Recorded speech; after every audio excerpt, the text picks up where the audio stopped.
Nous avons vu ces 2 jours qu'on parle de trains à grande vitesse, mais on parle aussi de climat, de protection de l'environnement. Et les trains à grande vitesse, c'est vrai, permettent de réduire les émissions, parce qu'avec un train rapide, je préfère prendre le train rapide à la voiture, et donc j'émets beaucoup moins de CO2.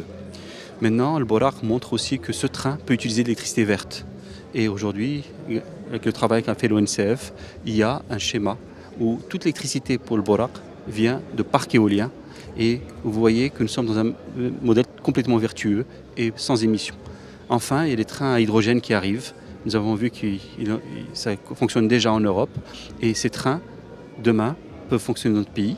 À la place des trains qui ne sont pas électrifiés, donc les trains qui utilisent du fuel aujourd'hui, du diesel, on pourra avoir à la place des trains à hydrogène. Et cet hydrogène pourra être produit dans notre pays à partir de ressources renouvelables. Et c'est pour cela que nous sommes encore dans un modèle vertueux. Les modèles économiques arrivent.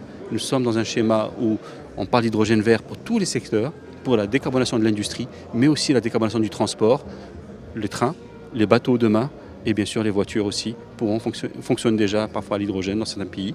Mais nous vous montrons que notre pays a tous les atouts aujourd'hui pour un modèle économique et un modèle énergétique nouveau où la souveraineté énergétique est respectée parce qu'avec les renouvelables, on peut faire de l'hydrogène vert et on peut demain même exporter cet hydrogène vert. Donc notre pays passe d'un pays importateur d'énergie grise à un pays exportateur d'énergie verte demain.